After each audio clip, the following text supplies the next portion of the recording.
निवडणुकीतील बोगस मतदानाविरोधात महाविकास आघाडीसह मनसेचा आज मुंबईत सत्याचा मोर्चा। उद्धव ठाकरेंसह राज ठाकरे एकत्र मोर्चात चालणार। विरोधकांकडून मोर्चाची जय्यत तयारी।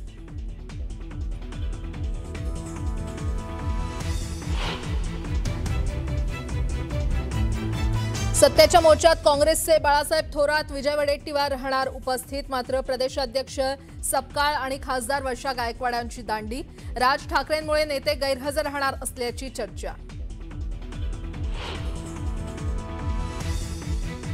मोर्चाच्या ठिकाणी उद्धव ठाकरे आणि राज ठाकरेंचे मशाल चिन्हाखाली एकत्र असलेले बॅनर, तर राज आणि उद्धव ठाकरेंचे मुखवटे घालून पालघर आणि नाशिकमधून सैनिक निघाले मोर्चासाठी।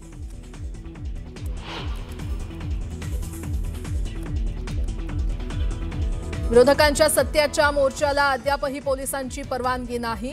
अधिकृत परवानगी मिळाली नसली तरी मोर्चा निघणारच, तर चर्चगेट स्टेशनवर मोठा पोलीस बंदोबस्त तैनात।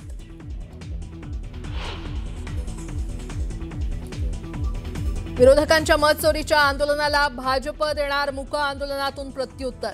गिरगाव चौपाटी येथील टिळक उद्यानासमोर भाजप करणार आंदोलन। भाजप प्रदेशाध्यक्ष रवींद्र चव्हाण, अमित साटम, मंगल प्रभात लोढा राहणार उपस्थित।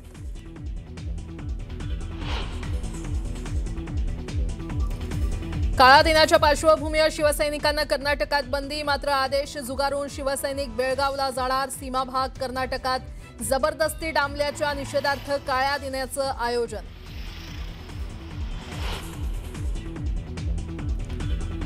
मुख्यमंत्री देवेंद्र फडणवीस 2 दिवसांच्या बिहार दौऱ्यावर। बिहार निवडणुकीत एनडीए उमेदवारांच्या प्रचारात सहभागी होणार। वेगवेगळ्या मतदारसंघात प्रचार सभा आणि रॅली होणार।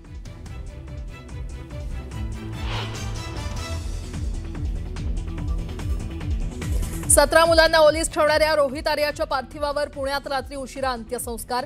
अंत्यसंस्कारावेळी रोहितची पत्नी, मुलासह इतर नातेवाईक होते उपस्थित। माध्यमांना प्रतिक्रिया देण्यास नातेवाईकांचा नकार।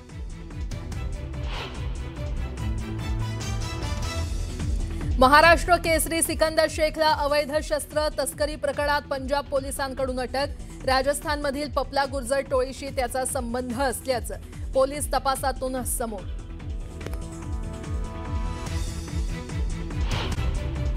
आले आणि ट्रेन मधली ही दृश्य आपण बघताय। वनसैनिक तुलसी जोशींसह त्यांचे कार्यकर्ते लोकलने मुंबई करता मोर्चासाठी रवाना झाले। आमच्या प्रतिनिधी सुस्मिता भदाणे पाटील यांच्याशी आपण अधिक बोलूया। सुस्मिता, काय सांगाल, लांब लांबहून आता कार्यकर्ते मोर्चा करता मुंबईमध्ये दाखल होत आहेत? सत्याचा मोर्चा हा आज सर्व पक्षीय नेते काढतायत। विरोधी बाकावरचे सगळे नेते यामध्ये सहभागी होणार आहेत आणि पालघरहून काही मनसे सैनिक हे इथे आलेले आपल्याला पाहायला मिळत आहेत। तुलसी जोशी हे इथे आलेले आहेत। अगदी राज ठाकरे आणि उद्धव ठाकरे यांचा मुखवटा घातलेले कार्यकर्ते त्यांच्या सोबत आहेत। मतचोर हा मुद्दाच कुठेतरी त्यांनी पुन्हा एकदा अधोरेखित केलेला आहे। वोट चोरीचा मुद्दा आता देशभरात गाजतोय। राज ठाकरे, उद्धव ठाकरे या निमित्ताने एकत्र येत आहेत। कुठून आलात, कशा पद्धतीने आजच्या मोर्चाबद्दलची उत्सुकता कायम आहे? सन्माननीय राजसाहेबांनी हे जे मत चोरून सरकार आलेले आहे त्यांचं जे उघडकीस आणलंय, या जनतेला जे दाखवलंय, ही खूप मोठी गोष्ट आहे।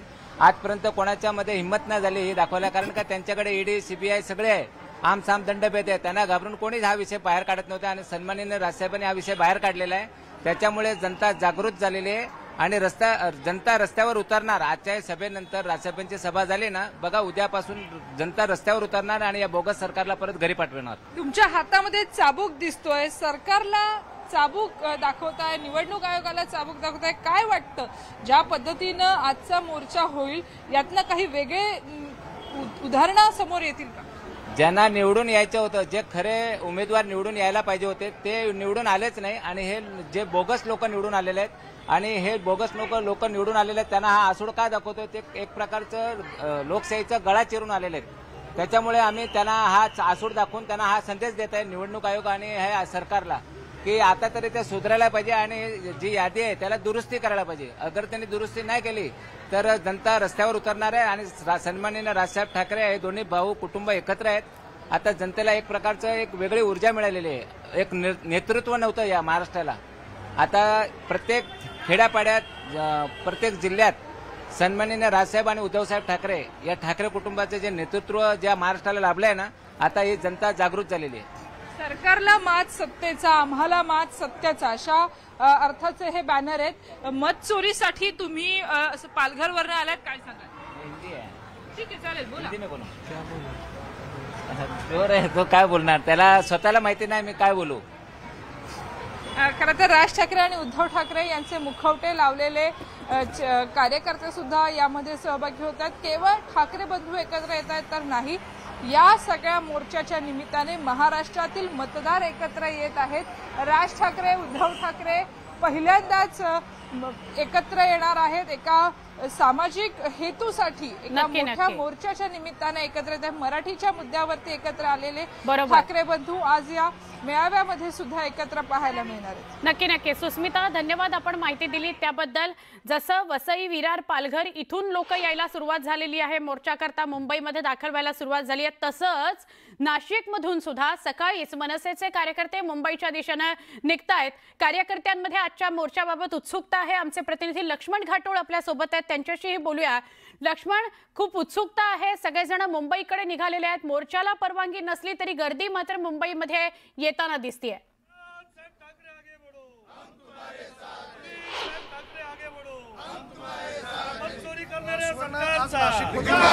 मोठ्या संख्येनं कार्यकर्ते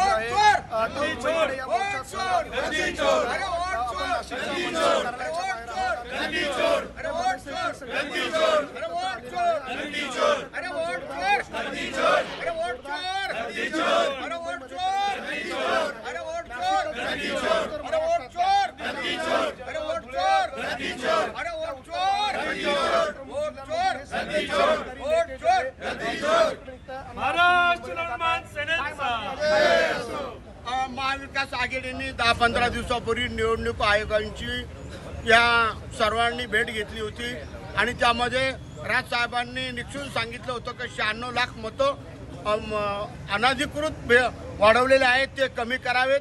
परंतु निवडणूक आयोग भारतीय जनता पार्टीचं ऐकून ते कमी करायला तयार नाही. मग त्यासाठी लोकशाही जिवंत राहण्यासाठी संविधानाने मतदारांना जो अधिकार दिला, मतदानाचा तो त्यांना मिळावा, त्यासाठी खरा हा सत्याचा मोर्चा आहे. वोट चोरीच्या विरोधात हा मोर्चा आहे.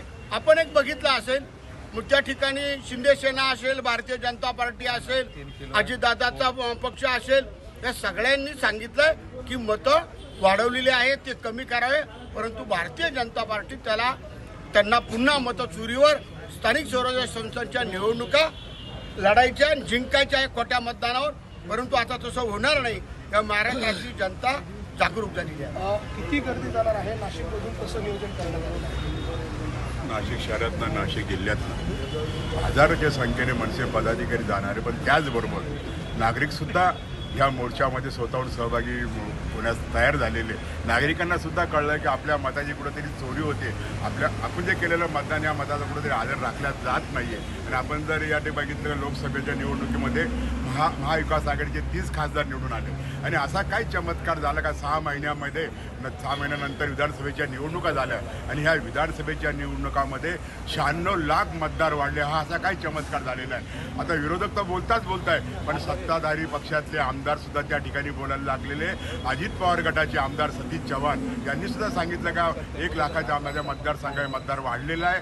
आणि शिंदे गटाचे संजय गायकवाड यांनी सुद्धा सांगितलं की माझ्या बुलढाण्याच्या मतदारसंघामध्ये 1 लाख मतदार वाढलेले. आणि कालच मला वाटतं शिंदे गटाच्या पदाधिकाऱ्यांना माननीय आयुक्तांना एक निवेदन दिलेलं आहे का नाशिक महानगरपालिकेमध्ये जवळजवळ 4 ते 5 लाख मतदार वाढलेले, तर ते कमी करण्यात यावे. मला वाटतं आज विरोधक बोलूच राहिले, पण आता सत्ताधारी सुद्धा त्या ठिकाणी बोलायला लागलेले. आणि आता मला नागरिक सुद्धा जागृत झालेले. नागरिक सुद्धा निवडणूक आयोग असेल, सरकार असेल, यांना जाब विचारणार आहे. विशेषतः ग्रामीण भागामध्ये या मतचोरीच्या विरोधामध्ये असंतोष आपण ग्रामीण भागात फिरणार त्या लोकांना.